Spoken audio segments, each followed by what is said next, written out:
말씀은 성도의 고백입니다. 순전함 시리즈 말씀을 계속해서 진행하고 있습니다. 다음 주까지 이 말씀 시리즈가 이어지는데 오늘은 성도의 고백이라는 말씀으로 요한계시록 14장 말씀을 여러분께 나누도록 하겠습니다. 제가 저희 어머니가 그동안 쓰신 주방 도구 중에 안 버리고 가장 오랫동안 쓰신 물건은 무엇입니까? 라고 물어봤습니다. 그랬더니 마침 한 개가 있으시더라고요. 대부분은 다 버리고 새로 샀는데 딱 하나만 너 태어나기 전부터 있었어 하면서 신혼 때 준비하신 그 주방 도구를 지금까지 쓰고 계시다고 합니다. 그러고 나서 생각해 보니까 저도 어렸을 때 거기서 이렇게 음식물을 비벼가지고 김장 담그시는 모습도 봤고 또 거기다 잡채 비벼서 저녁에 밥을 먹었던 기억도 나고 늘 제가 보던 건데 어머니께는 처음부터 결혼한 신혼 때부터 지금까지 버리지 않고 킵하고 계신 물건이라고 합니다. 뭔지 궁금하시죠? 제가 사진으로 보여드리겠습니다. 제가 이 사진을 보니까 항상 저희 집 냉장고 위에 저 양동이가 있었는데 지난번에 우리 박예순 권사님 댁에 신방을 갔는데 우리 권사님 댁에도 똑같이 냉장고 위에 저게 있더라고요. 혹시 우리 다른 권사님들 댁에도 냉장고 위에 양동이 하나쯤은 올려져 있는지 여쭤보고 싶습니다. 여러분들은 신혼 때부터 지금까지 쓰시던 주방 도구를 아직도 갖고 계십니까? 버리자니 고장난 것이 없고 그리고 새로 사자니 정이 들었고 그것이 아마 오래된 물건이 주는 소중함인 것 같습니다. 벌써 이 물건만 해도 저보다 나이가 한 살 더 많으니 48년 된 물건인데 이 정도면 골동품이죠. 하지만 아직도 벗겨진 데 없고 지금도 저기서 김장 때 되면은 김치 버무리시는 어머니의 모습을 상상해 봅니다. 오늘 설교의 주제는 기독교 교리 중에 성도의 견인이라는 내용입니다. 우리 설교의 본문 중에서 제가 자세하게 설명을 해드릴 텐데 쉽게 말씀드리면 성도의 견인이라는 것은 그리스도인이 견디고 인내한다는 것입니다. 작년서부터 올해 초까지 수요 성경 강해 때 요한계시록을 강의했습니다. 그리고 저는 14장 12절 오늘 본문이죠. 이 말씀을 딱 대하는 순간 성도의 인내라는 단어가 나오는데 이 단어 앞에 한참 동안 멈춰서 말씀 앞에 묵상하였습니다. 요한계시록 말씀을 1장서부터 읽으면서 성도님들과 강해를 하고 있었는데 14장 12절에 성도들의 인내 이 단어가 요한계시록 이 중간에서 딱 만나는 순간 저는 더 이상 성경 계시록을 읽어 나갈 수 없을 정도로 잠깐 멈춰섰습니다. 이 계시록에서 고통받는 교인들의 모습 그리고 책망받는 교회들의 모습 또한 이후에 있을 하나님의 나라의 모습에 대해서 계시록은 이야기하고 있습니다. 이 땅에 세워진 수많은 교회들이 박해를 받고 고통을 받고 수많은 교인들이 신앙을 지키겠다고 하면서도 예수를 떠났던 그 많은 상황들 속에 한 단어가 그것을 표현한 것입니다. 성도들의 인내. 성도들의 말할 수 없는 인내가 너무나 가슴이 아플 정도로 느껴졌습니다. 여러분들은 어느 만큼 인내를 하고 계십니까? 예를 들어서 어느 가정에 아이가 태어났습니다. 그런데 아픈 아이가 태어났습니다. 처음에 아이가 태어나면 아픈 아이건 건강한 아이건 젊은 부부에게는 아이를 키우는 것은 낯선 경험입니다. 그러니 이 아이가 아파서 힘든 것이 아니라 아무리 건강한 아이여도 처음으로 아이를 키워보는데 얼마나 힘든 일이 많겠습니까? 아빠는 군대를 다녀온 대한민국 남성입니다. 엄마는 수많은 직장에서 전문가 일을 했던 여성입니다. 그러나 이들에게 새 생명을 맡겼을 때 육아는 쩔쩔매는 젊은 부부의 모습일 뿐입니다. 그런데 아이가 성장하면서 아이가 아픕니다.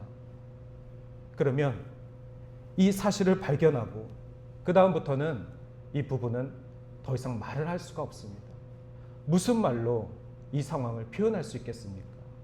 우리는 이때 인내라는 단어를 쓰게 됩니다.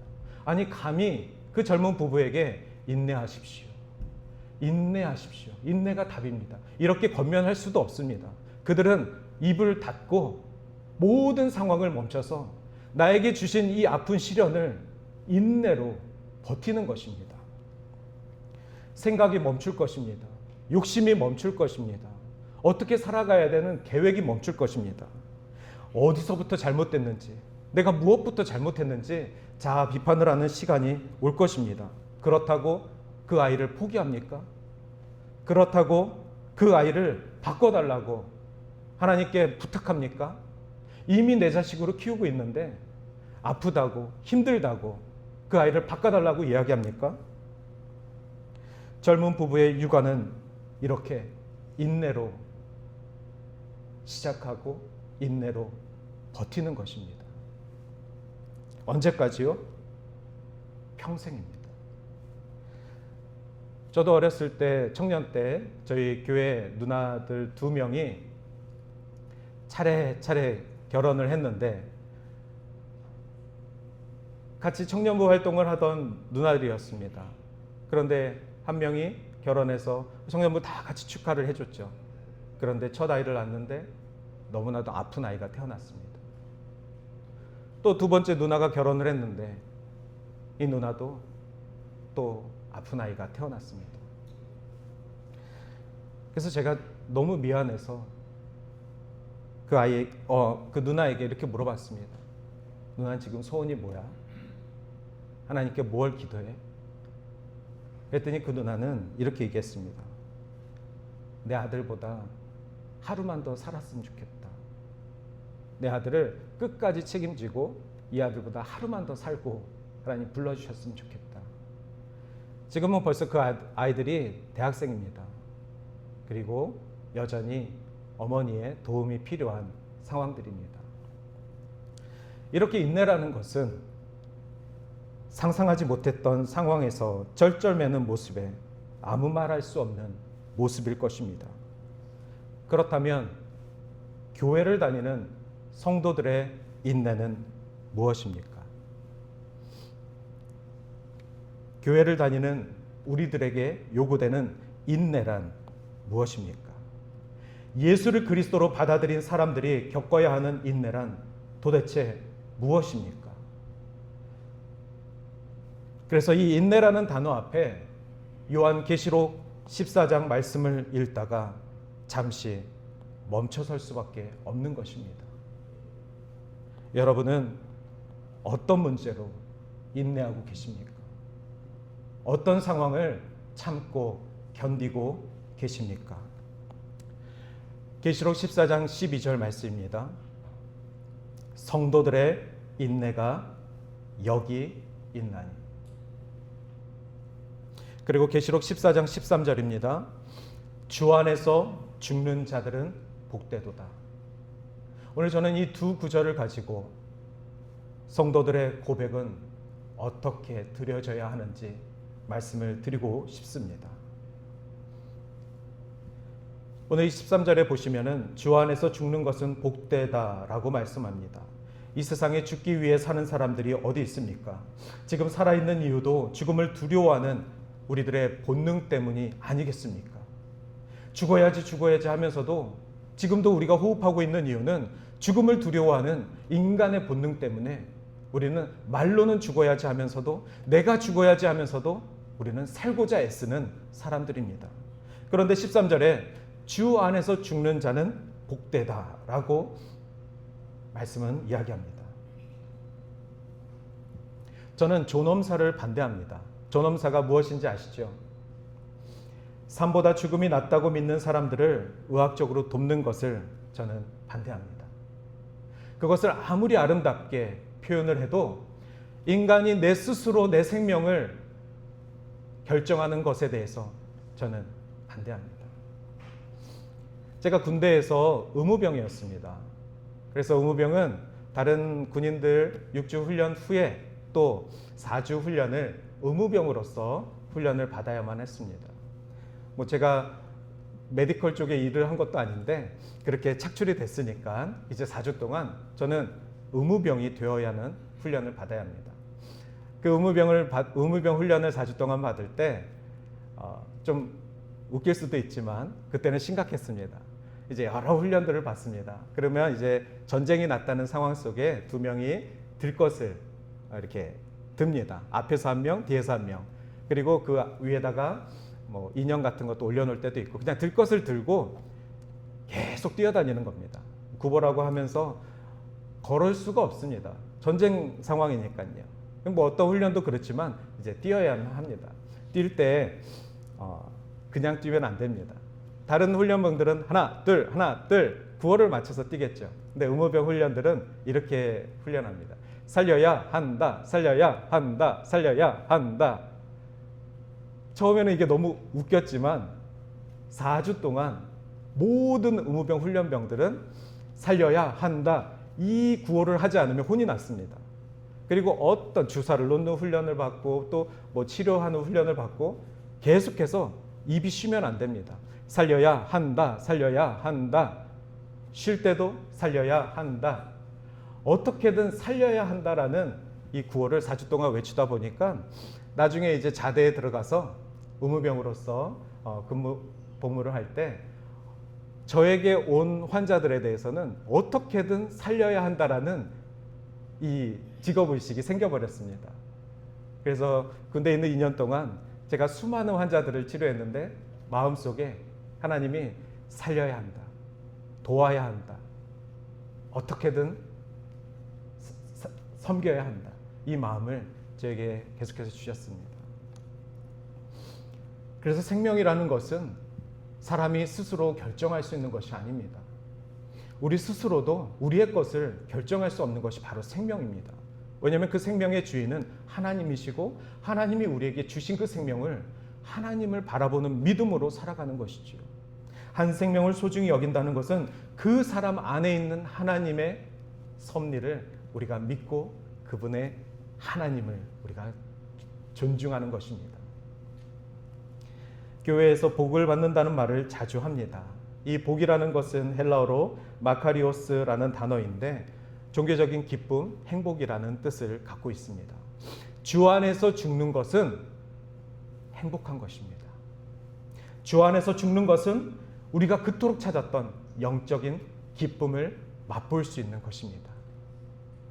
왜 주 안에서 참된 행복을 찾고자 하시면서 계시록 14장 12절에 13절에 말씀하고 있는 주 안에서 죽는 자들에게 복이 있다라는 이 가르침에 대해서는 왜 귀담아 듣지를 않으려고 하는 것입니까?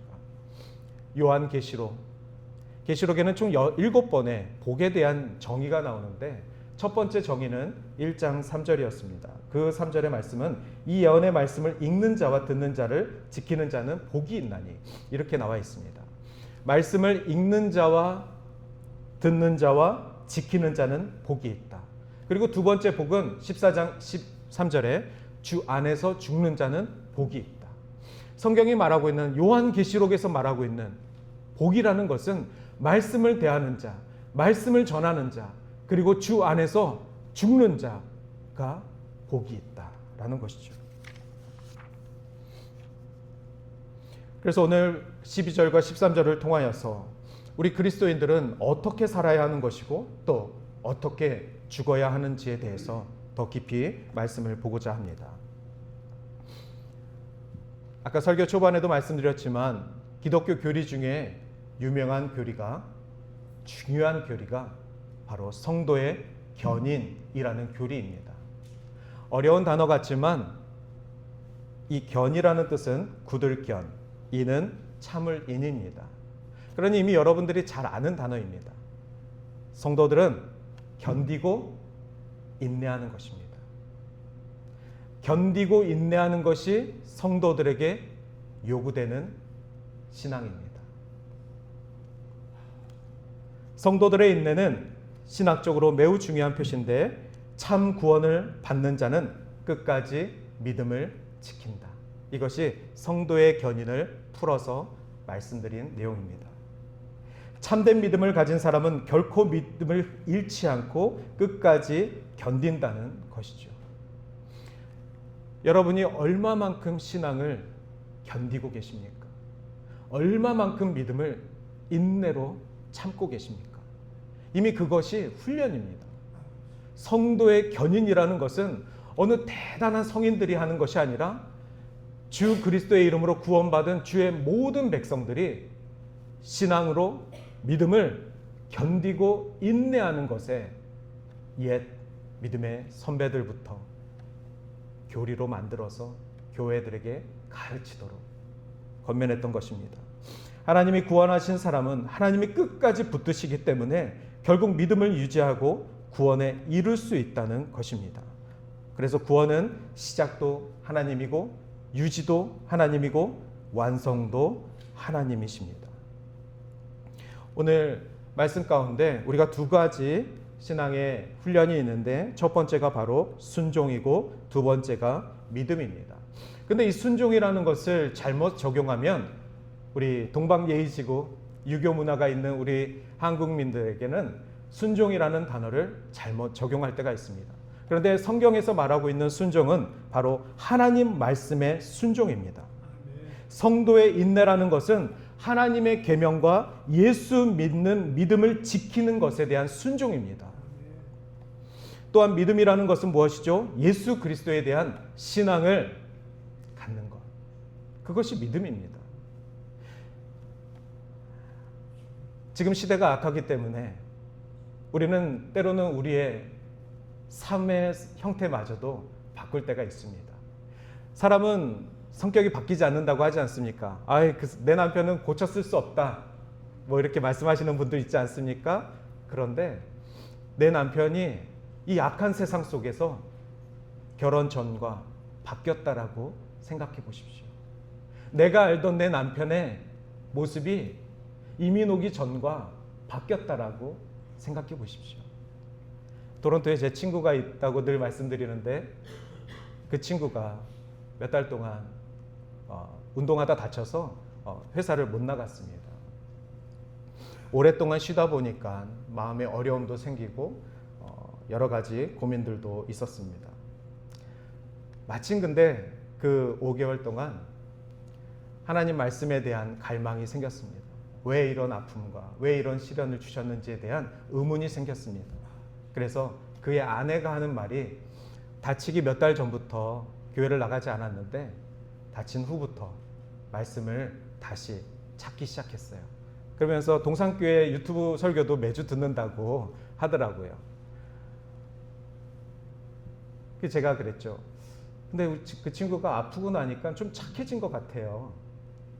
예전에는 되게 터프하고 항상 식사하고 나면 담배도 피고 항상 자기 주장만 하고 그런데 왠지 아프고 나니까 사람이 좀 변한 것 같아요.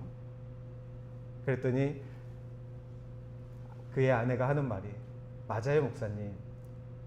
그 사람이 처음에 토론토에 왔을 때 유학생이었는데 제가 착한 거 보고 결혼한 거거든요. 그냥 착했어요. 사람이 착했어요.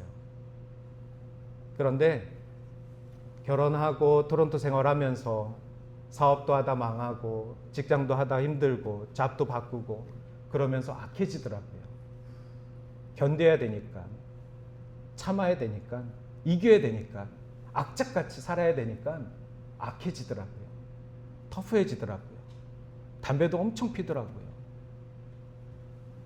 그런데 지금 아프고 나니까 담배값도 아까워서 끊었습니다. 그리고 말씀으로 돌아갔습니다. 그리고 결혼 전처럼 착해졌습니다. 그거를 잠깐 본 저도 알겠고 결혼 전부터 결혼 생활을 같이 한 부인도 알겠더라는 겁니다.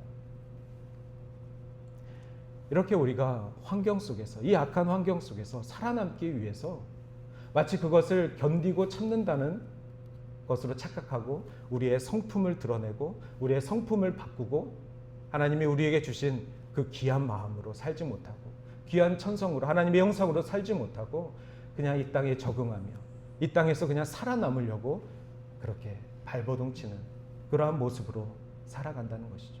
성도의 견인은 그런 것이 아닙니다.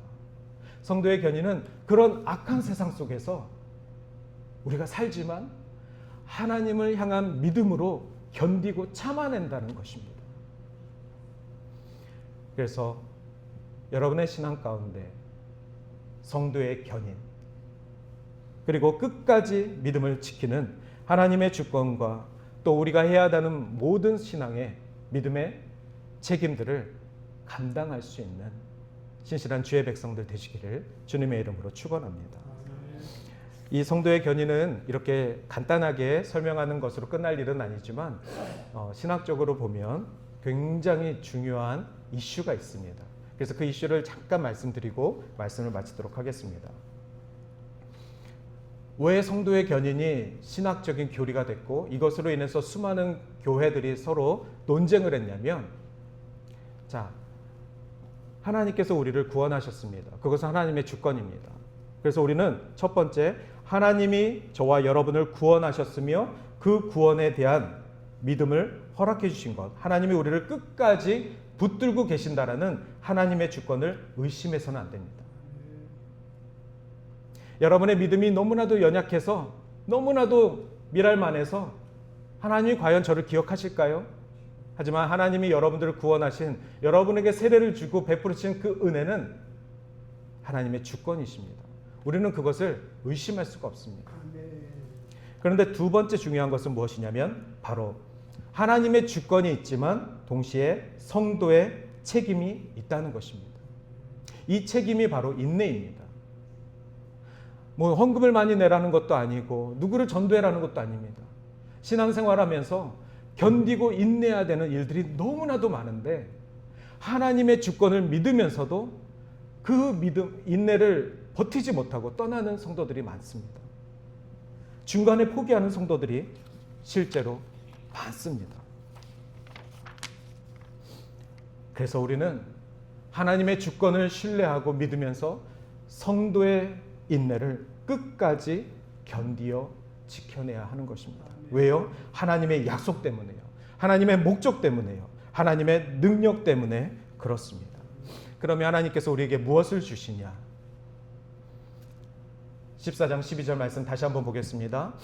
성도의 인내가 여기 있나니 그들은 하나님의 계명과 예수에 대한 믿음을 지키는 자니라. 그리고 그들이 수고를 그치고 쉬리라. 아까 제가 말씀드린 제 청년 때 교회 누나의 고백을 이야기했잖아요. 하나님이 나에게 아픈 자식을 주셨는데 이 자식 먼저 보내고 하루만 더 살았으면 좋겠다. 그것이 바로 그 어머니가 누릴 수 있는 쉼입니다. 우리들에게 수많은 믿음의 연단들이 있습니다.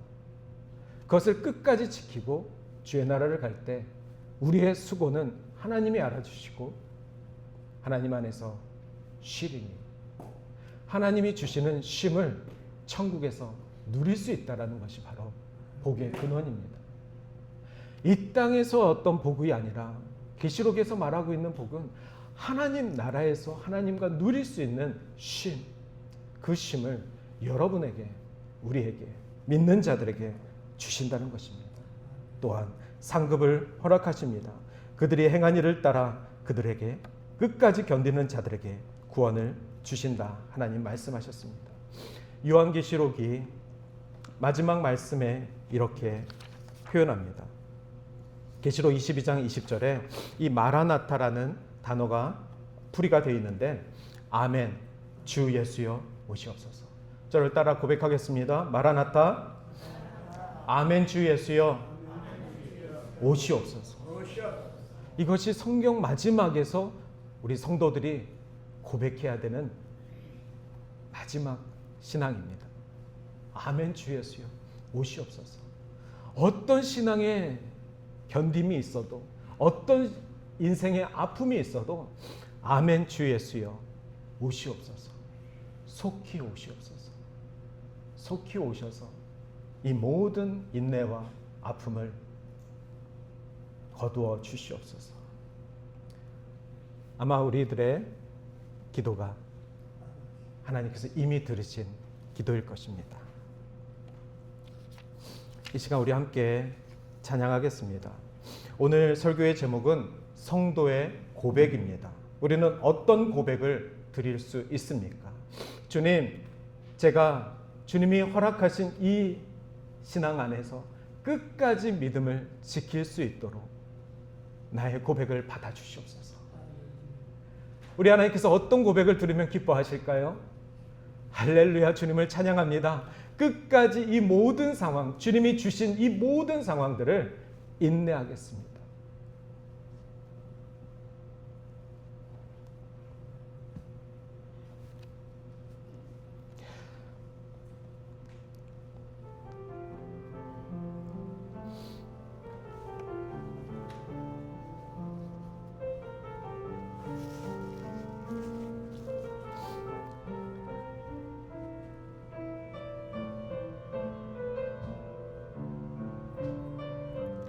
이 찬양의 가사를 보면 이 세상 살아가는 동안 우리가 의지할 수 있는 분은 하나님밖에 없음을 원하고 바라고 기도합니다.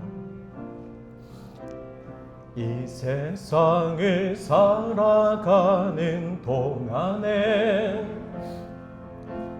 나의 힘을 의지할 수 없으니 기도하고 낙심하지 말 것은 주께서 참 소망이 되심이 하나님의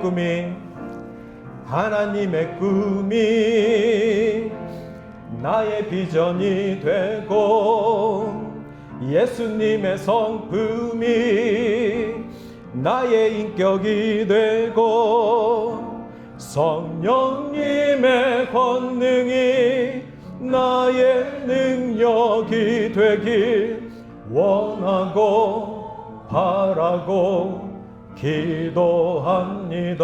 주의 길을 걸어가는 동안 주의 길을 걸어가는 동안에 세상의 것 의지할 수 없으니 감사하고 낙심하지 말 것은 주께서 참 기쁨이 되심이 하나님의 꿈이 나의 비전이 되고 하나님의 꿈이 나의 비전이 되고 예수님의 성품이 나의 인격이 되고 성령님의 권능이 나의 능력이 되길 원하고 바라고 기도 하나님의 꿈이 우리의 비전이 되고 하나님의 꿈이 나의 비전이 되고 예수님의 성품이 나의 인격이 되고